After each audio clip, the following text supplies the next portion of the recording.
한국 영화계는 사극으로 이렇게 많은 센세이션을 지금 일으키고 있습니다. 우리가 사극을 보게 되면은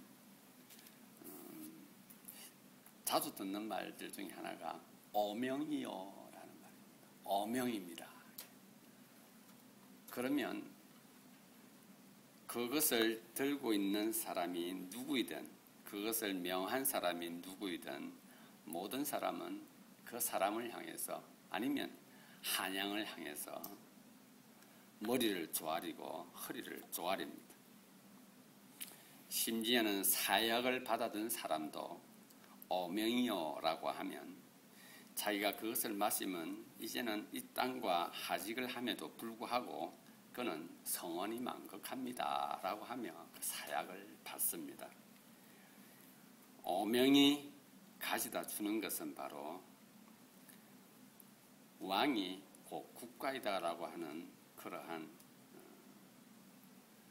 전제주의 국가에서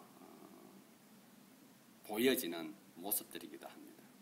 그러나 그러한 시대에 살아가는 사람들은 그 왕이 자기들의 필요를 채워주고 그 왕이 하늘의 모든 것을 움직일 수 있다고 믿었기 때문에 그들은 어명, 왕의 말에 대해서 모든 것을 다 바쳐서 그들은 감사했고 존경을 표했던 것입니다.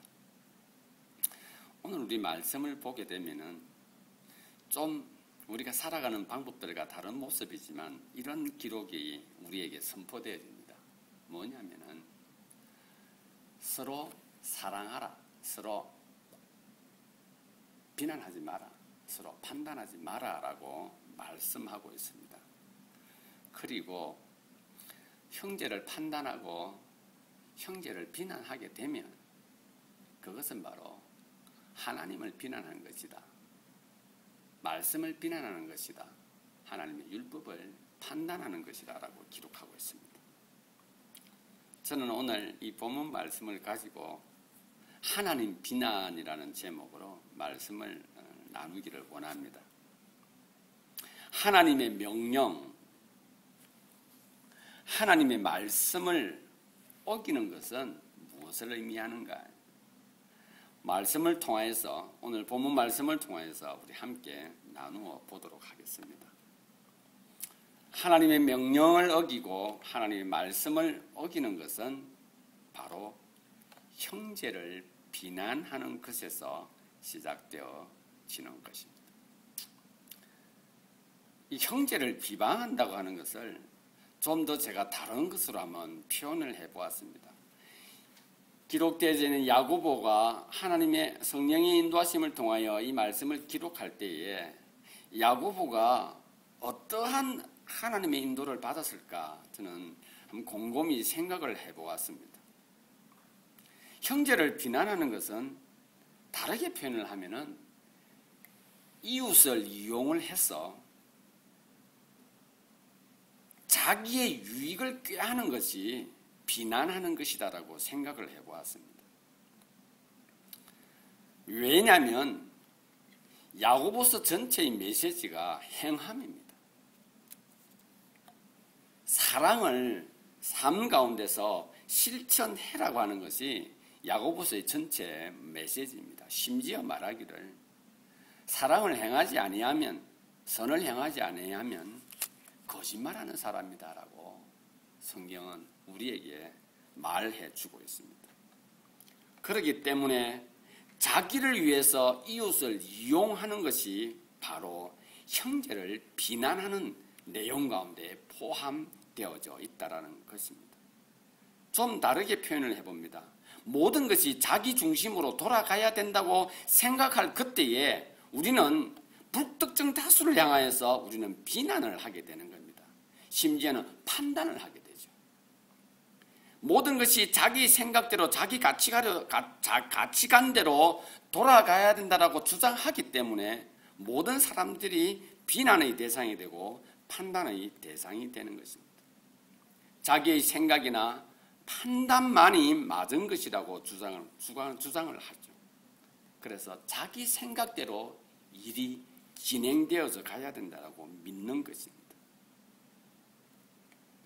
자기의 생각이, 자기의 결정이, 자기의 가치가 절대적으로 맞다라고 주장할 그때에 우리는 대다수 이런 결정을 하게 됩니다.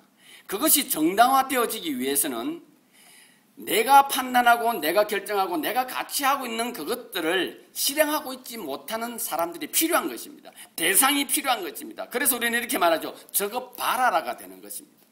저렇게 하면 안 되지 않느냐라고 우리는 말하는 것입니다. 이유는 무엇입니까? 그것을 이용을 해서 내가 뭔가를 얻고자 하는 것이 바로 형제를 판단하는 것이요, 비난하는 것이라는 것입니다.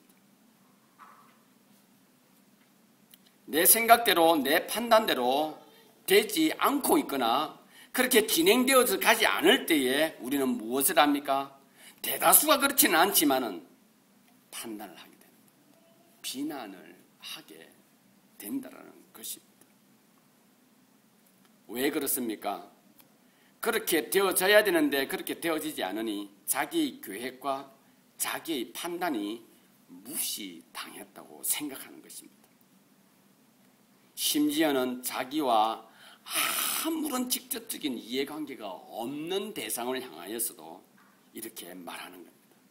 결국 자기를 위해서 이웃을 이용하는, 즉 형제를 비난하고 이웃을 판단하는 거기에는 양보나 용서가 없다라는 것입니다. 내 생각이 맞아야 되고 내 결정이 맞아야 되고 내 방법이 맞아야만 된다는 것입니다. 그렇기 때문에 거기는 양보도 없고 용서가 없는 것입니다. 제가 사랑에 대한 이러한 부분들을 자주 설교를 하게 되는 것은 나의 삶과 너무 밀접한 관계가 있기 때문에 그렇습니다. 제가 말씀과 더불어서 조금이라도 내가 깊이 있는 삶을 살지 못할 때에는 여지없이 저는 육신의 삶을 사는 모습을 보게 됩니다. 사람을 대하여서라든지 사소한 일이 발생되었을 때에 그것에 대해서 대처하는 나의 모습을 보면서 지극히 내가 참 미련한 사람이구나 하는 것을 발견을 하게 됩니다. 어떤 약속을 했거나 어떤 일을 진행할 때에 그것이 내가 계획한 대로 되어지지 않을 그때에, 그리고 어떤 대상과 함께 그것이 맞물려서 돌아갈 때에 나에게 양보가 없고 용서가 없다는 사실을 확인을 했습니다. 확인을 해봅니다. 그리고 내가 얼마든지 어떤 상황이 새롭게 벌어졌구나라고 생각을 하게 되면은 내 마음이 평안하고 오로지 온전하고 그리고 기쁨을 누리는데 왜 그래 되었냐고 하는 순간부터 내 마음은 불편하기 시작한 것이죠. 제가 언젠가 설교를 해드렸던 것처럼 나를 귀하게 여기는 것이 곧 이웃을 귀하게 여기는 것이요, 이웃을 귀하게 여기는 것이 곧 나를 귀하게 여기는 것이다 한번 말씀을 나누었습니다. 그러한 시간들과 그러한 어떤 가르침 속에서 내가 살아가는 삶의 모습을 보면서 제가 그렇게 실수하고 또 그렇게 넘어지는 것을 확인해 보았던 것입니다. 한국에는 이런 말이 있습니다. 데모를 해도 과격하게 해야 된다라고 말합니다. 왜냐? 그래야만 알아준다는 겁니다. 사람들이 자기들이 주장하는 것을 들어준다라는 것이죠. 상품 가격은 무조건 비싸게 해야 된다고 합니다. 그래야 돈 많은 소비자들이 그것이 좋은 것인 줄 알고 산다라는 것이죠. 그래서 요즘 상황을 보게 되면은 국가의 수반을 향하여서 대놓고 비난을 해야만이 자기 말이 사람들의 귀에 들어간다라고 믿는 그러한 무리들이 생겨나고 있는 것입니다. 여러분, 이러한 환경이 이러한 모습들을 보면서 우리가 무엇을 봅니까? 우리 자신들이 무엇을 봅니까? 내 내면 속에 있는 피해의식인 것입니다. 저는 고등학교 다닐 때 이미 데모라는 것을 경험을 했습니다. 저는 데모할 때 되게 무서웠어요. 그래서 내가 가야 하겠다, 가지 말아야 하겠다를 저는 결정을 제가 했습니다. 그리고 내가 가야 되겠다고 할 때는 앞에 서서 손을 내쉬며 막 과음을 들렸지만은 가지 말아야 되겠다 할 때는 비겁하게 뒤에서 숨어서 돌을 던지거나 그렇게 하지 않았습니다. 그런데 제 친구들 가운데 이런 친구들이 있습니다. 평상시에는 말이 없어요. 아주 얌전해요. 그런데 그런 일을 할 때가 되어지면은 굉장히 과격해지는 겁니다. 그런데 특징이 있어요. 앞에 나서지 않고 친구 뒤에 숨어서 돌을 던지는 겁니다.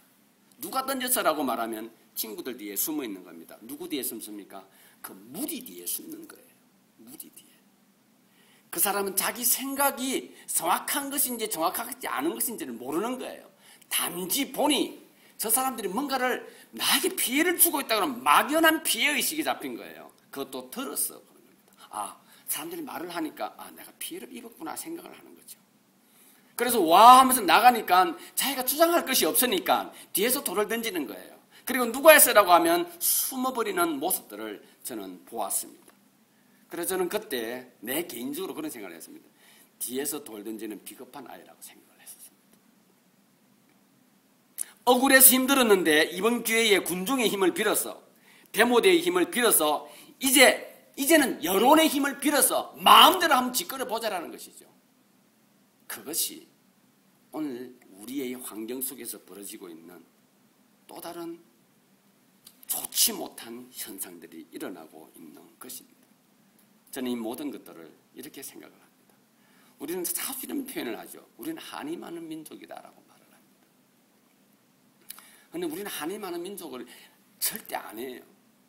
그런데 그 한이 많은 민족이라고 하는 것을 지금 후대 세대들도 자꾸 그것을 자기 마음속에 가져갑니다.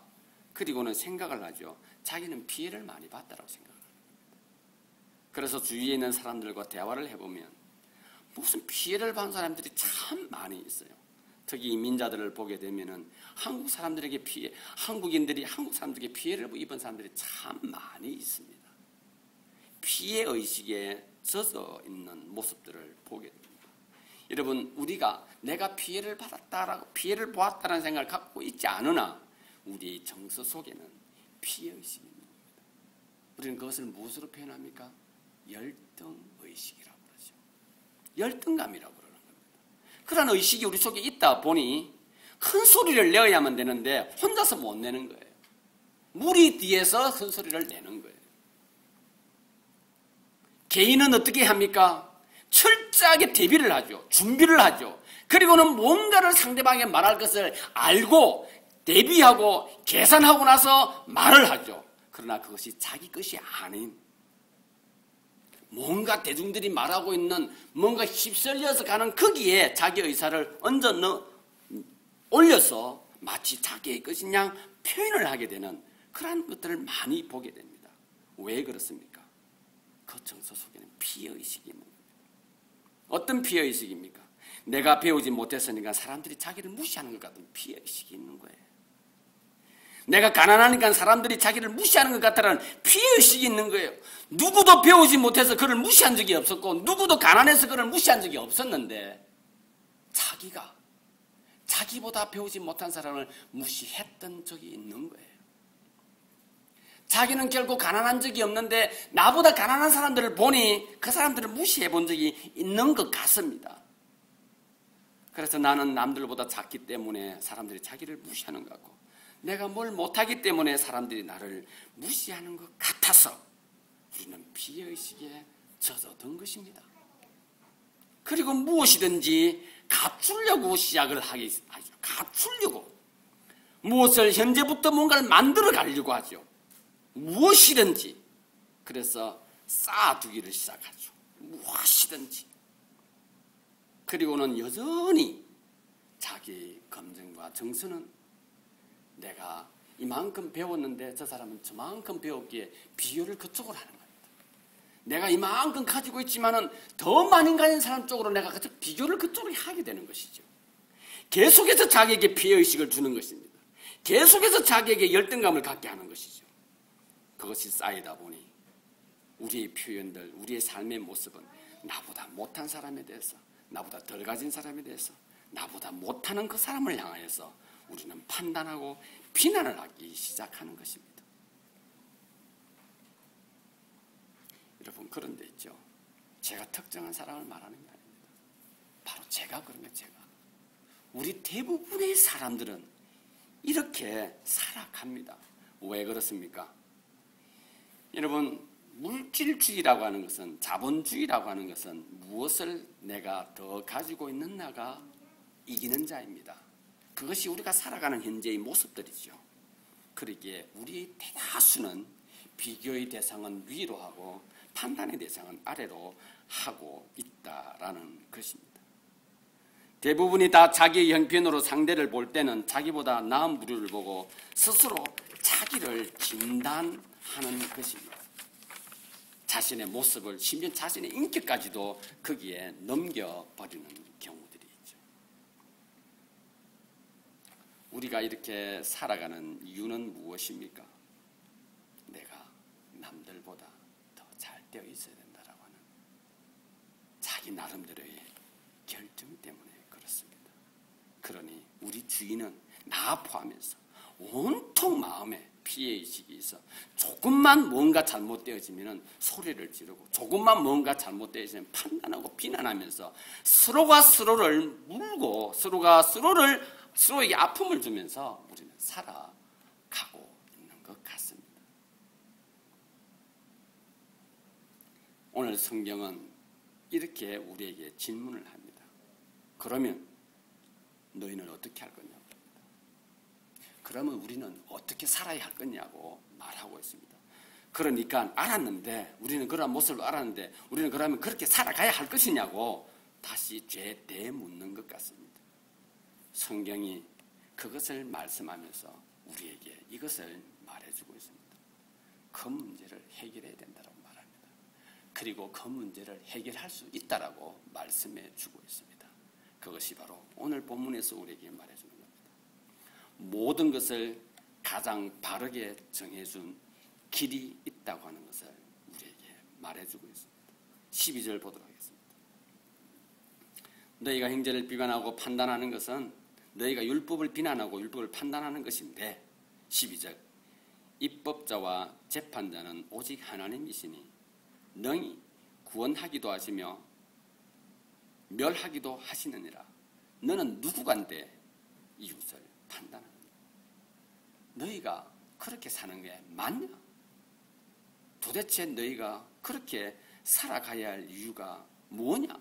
라고 우리에게 물으면서 그렇게 하는 것이 아니라 너희가 지금 보아야 할 것이 뭔가, 그리고 너희가 정확하게 뭔가를 보고 있으면 너희가 그렇게 하지 않을 것이다 라고 우리에게 해결책을 전달해 주고 있습니다. 사랑하는 지체 여러분, 우리는 나의 삶에서 일어나고 있는 대다수의 것에서 정확하게 규정되어져 있는 룰이 있다고 하는 것을 잊지 마시기를 바랍니다. 그 룰은 있죠. 어떻게 잘 먹고 어떻게 잘 살 것이며 어떻게 하는 것이 성공한 것인가 하는 걸 말하는 것이 아니라 어떻게 하는 것이 가장 기쁜 삶이고 어떻게 하는 것이 가장 아름다운 삶인가 하는 것을 말해주고 있는 것입니다. 누구나 다 수긍하고 누구나 다 받아들일 수 있는 겁니다. 한 사람도 예외가 없이 그 규정, 그 룰에 그렇구나 고개를 끄덕일 수가 있습니다. 그것이 바로 진리입니다. 여러분, 진리인 겁니다. 진리는 바른 거예요. 제가 이 진리를 우리가 이해할 수 있는 제일 편한 단어로 한번 말씀해 드릴게요. 선입니다. 선. 좀 더 쉬운 표현을 하겠습니다. 착한 거예요. 이게 착한 거예요. 여러분, 이 착한 것을 진리와 선으로 가져가기에 굉장히 약한 단어입니다. 그런데 착한 것이 우리의 삶의 기준입니다. 그게 기준이에요, 기준. 그게 목표가 아니에요. 그게 기준이에요. 그게. 하나님께서 우리를 위해서 이것을 허락해 주셨습니다. 그 진리는 있죠. 치우침이 없어요. 기울어짐이 없는 겁니다. 좌로나 우로나 한쪽으로 요동이 있는 것이 아니라 항상 거기에서 그 자리에서 균형을 유지해 줍니다. 시대와 세대를 초월했어요. 남녀노소를 초월해서 그 선, 그 착함, 그 구웃은 그 자리에 그대로 있습니다. 그리고 그것은 우리의 삶의 기준이요. 우리는 그것을 삶에서 경험하고 그것을 체험할 때에 누구나 다 행복하다고 하는 것을 발견합니다. 기쁨을 누립니다. 제가 전에 한 말씀을 드렸죠. 제 딸과도 한번 대화를 하면 이런 이야기를 했는데, 사람을 사랑하는 것은 너무나 아름다운데 사람을 미워하는 것은 너무 힘든 것이다라고 제가 한번 이야기를 한 적이 있습니다. 여러분, 우리가 사람을 미워하는 게 얼마나 힘든 일입니까? 얼마나 고통스러운 일이에요. 그것을 내 마음속에서 표현할 때마다 우리는 내 가슴이 아픈 거예요. 사람을 미워한다는 것은 너무너무 힘든 겁니다. 그래서 하나님께서 우리에게 정해준 길, 모든 것을 가장 바르게 정해주는 룰, 규정, 이 진리는 우리가 어떻게 사는 것이 가장 아름답고 어떻게 사는 것이 가장 행복한 것인가 하는 것을 말해줍니다. 그리고 성경은 그것을 우리에게 사랑이라고 말하고 있습니다. 사랑하는 지체 여러분, 제가 판단하는 것이, 이웃을 판단하는 것이 바로 말씀을 판단하는 것이고 하나님을 비난하는 거라고 말씀드렸습니다. 왜냐고요? 이 사랑이라고 하는 것, 진리라고 하는 그 구성을 하나님께서 우리에게 주신 것입니다. 정하신 것이죠. 어디에서요? 하늘에서요. 아무런 의미가 없는 저 구석에서요. 다른 세상에서요? 아닙니다. 하나님께서는 당신의 나라, 당신의 백성들에게 그것을 우리에게 주시고 선포하시면서 당신이 사랑이 되신 것입니다. 그러기에 우리의 삶의 기준은 사랑입니다. 그러나 이 세상은 물질이라는 것을 자기들의 인생 가운데 목표로 두다 보니 사랑과 물질은 결코 같이 갈 수가 없는 것입니다. 같이 갈 수가 없습니다. 그래서 이 세상에서는 이 진리에 반응하는 그 환경이 참 약합니다. 그래서 먼저 소리를 지르고요. 그리고 먼저 맞서가고 뭐든지 먼저가 되다 보니 그것이 바로 먼저 간 자가 성공이 되어지고 먼저 앞선 자가 난 사람이 되고 된 사람이 되는 시대가 된 것입니다. 사랑하는 지체 여러분, 오늘 성경은 우리에게 말하기를 너희가 선을 행하기를 원하고 선이 좋은 것을 너희가 안 하냐? 그러면 선을 행해라라고 말합니다. 우리 주위에 선, 착함, 구, 사랑을 싫어하는 사람은 없습니다. 절대 없습니다. 저도 마찬가지입니다. 나도 참 많이 미워하고 저도 되게 시기도 하고 정말 비난도 하는데 사랑만큼 좋은 것이 이 세상에 있을까? 압니다. 그런데 저는 굳이 선택을 합니다. 힘들고 어렵고 고통스러운 미움을 제가 선택하고 있다는 것입니다. 얼마나 어리석은 삶인가. 주님께서 오늘 말씀을 통하여 말합니다. 네가 알고 있나? 네, 알고 있습니다. 해라라고 합니다. 행해라라고 합니다. 자, 행하는 것이 참 어려운데 여러분, 대접을 한번 받아보십시오. 대접을요. 난 그렇지 않은데 상대방이 날 대접을 해줘. 여러분, 대접 한번 받아보십시오. 얼마나 기쁜지 모릅니다. 돈이 억만금 있는 사람도 있죠. 상대방이 마음에 있는 선물을 준비해서 전달을 하면요, 그 사람이 기뻐합니다. 그것을 그가 살 수 없어서요? 아닙니다. 대접받았다는 것 때문에 행복해합니다. 여러분, 그와 나 사이에 만들어진 것이 무엇입니까? 아름다움이에요. 기쁨입니다. 즐거움이에요. 여러분, 대접받을 때 어떻습니까? 우쭐해지지 않습니까? 그런데 있죠, 참 이상한 것은 대접한 그 사람이 높아 보입니다. 대접한 그 사람이 귀하게 보여요. 대접한 그 사람이 전에 나한테 나쁜 행동을 했음에도 불구하고 그 대접한 순간에 그게 다 사라져버립니다. 여러분, 이거 좋은 것 아닙니까? 이게 선이에요. 이게 사랑입니다. 하나님은 그것을 만들어 두시고요, 우리에게 말하시는 겁니다. 내가 사랑이다라고 합니다. 어떤 기준이 없었는데 그것을 하고 나니 밀려오는 겁니다. 여러분, 우리가 선물을 받을 때보다도 선물을 줄 때가 참 마음이 요동합니다. 줄까 말까. 좀 아까운데. 그런데 있죠, 주고 나면요, 참으로 이상한 마음이 생깁니다. 기쁩니다. 행복합니다. 그게 뭔지 아십니까? 아름다움이에요. 여러분, 대접 한번 받아보십시오. 기분이 최고조에 달합니다. 기분. 선은 있죠, 좋고 아름다운 겁니다. 우리가 이 땅을 살면서 이 좋고 아름다운 것을 놓치도록 누가 우리를 유혹합니까? 사단입니다. 절대적으로 하나님을 알지 못하고 예수 그리스도를 알지 못하는 사람들은 사단이 늘 제외시켜 놓습니다. 그들은 알았어. 그냥 그들은 알았어. 선도 싫고 아름다움도 싫고, 그들은 선과 아름다움을 다른 데서 찾고 있다는 것을 사단이 아니 신경을 쓰지 않는 것입니다. 사랑이 참 힘듭니다. 그러나 미움만큼 힘들겠습니까? 그래서 사랑은 아름다운 거예요. 사랑이 힘든 게 아니에요. 실제적으로는 미워하기 때문에 사랑이 힘들다고 생각하는 것입니다. 사랑이 힘든 것이 아닙니다.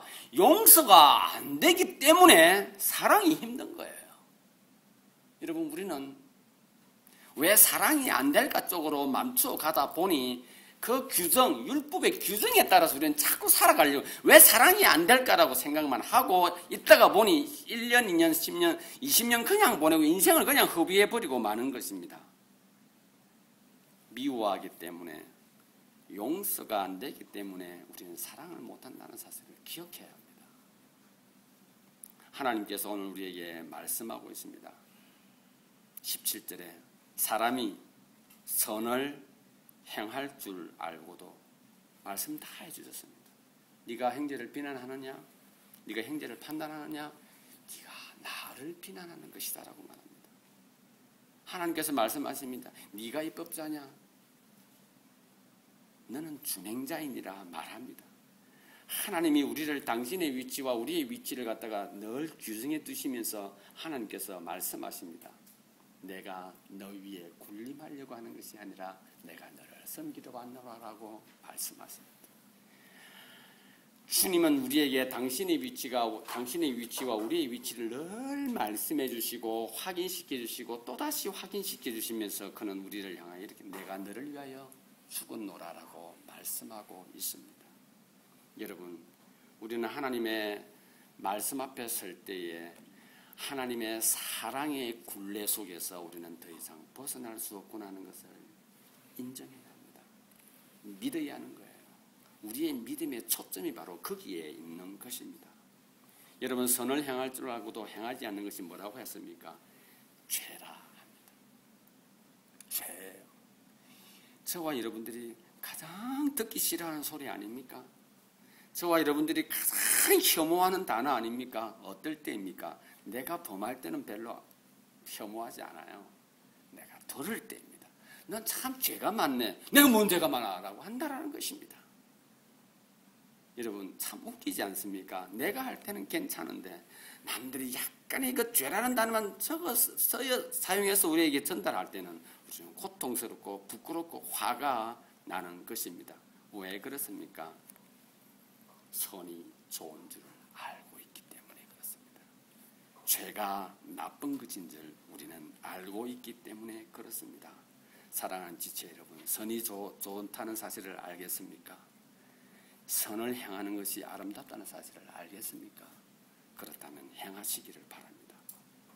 이건 내가 주장할 문제가 아니고 그것은 당연한 것입니다. 나를 가장 잘 아시는, 나를 만드신 하나님께서 그 길을 만드시고요, 거기에 우리로 서게 해주셨는데 그것이 무엇입니까?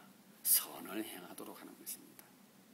선을 향하도록 그 길에 우리를 서게 해주신 것이. 우리가 해야 할 일은 그거밖에 없어요. 악을 행하고 선을 행할 줄 알고 행하지 아니하면 우리는 하나님 앞에 바로 대적하는 것이 되는 것이죠. 우리는 그 사실을 알고 그것을 믿으면서 우리는 지금도 살아가고 있습니다. 그리고 당연히 그렇게 해야 하는데 우리가 왜 못합니까? 그 힘든 미움을 우리가 선택을 했거든요. 그 힘든 용서하지 않을 것을 우리가 굳이 선택을 하며 살아가는 겁니다. 누가 아팠어요? 내가 나를 학대하고 나가 나를 미워하고 내가 나를 그냥 무시하고 멸시하고 나를 판단하면서 우리는 미움을 선택하고 비난을 선택하고 판단을 선택하고 있는 것입니다. 그러니 우리는 죄에서 못 벗어나는 겁니다. 그래놓고는 말합니다. 주님, 저는 죄인입니다라고 고백하라 하니 하지 않습니다. 왜 내가 죄인이냐고 말하는 거지 않습니까? 주님께서 결론적으로 우리에게 말합니다. 선을 행할 줄 알고도 행치 아니하면 죄인이라 하시면서 네가 그 행하지 않는 네 자신을 네가 인정만 하면 너는 알게 될 것이라 말합니다.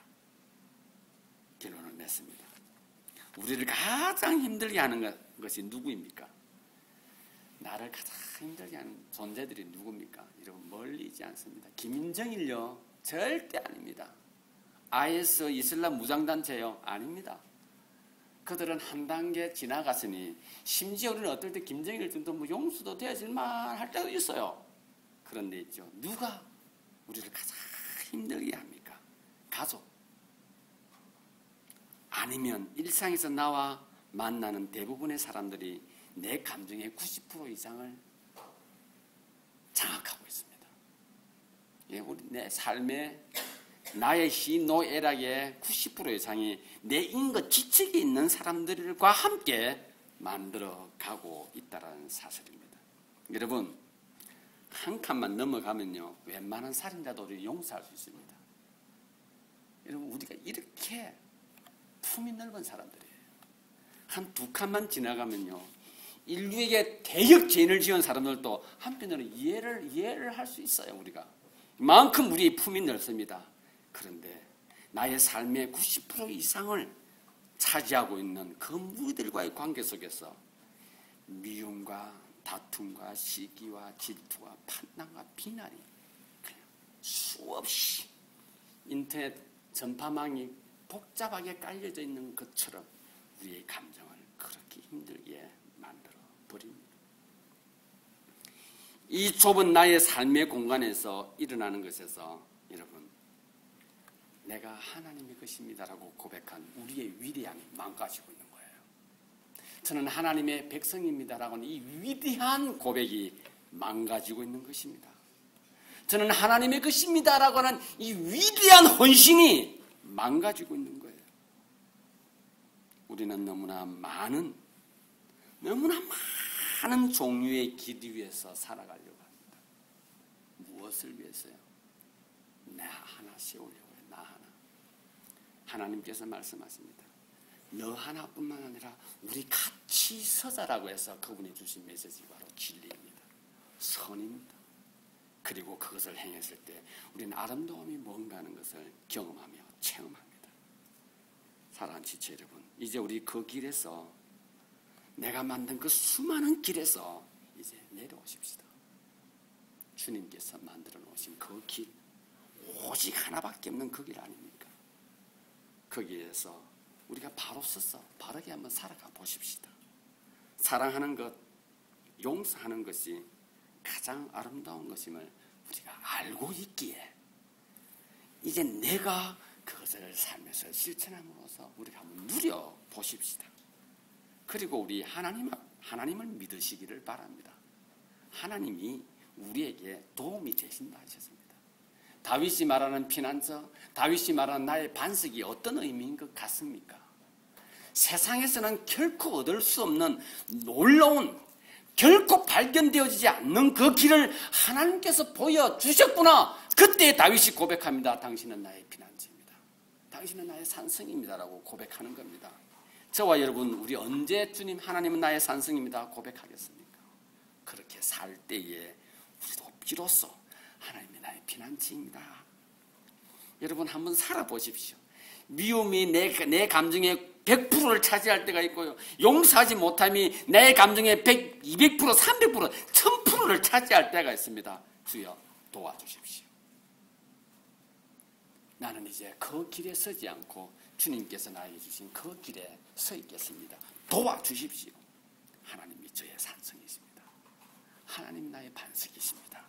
이 고백이 일어날 때에 우리는 하나님의 도우심을 통하여 선을 행하게 되는 것입니다.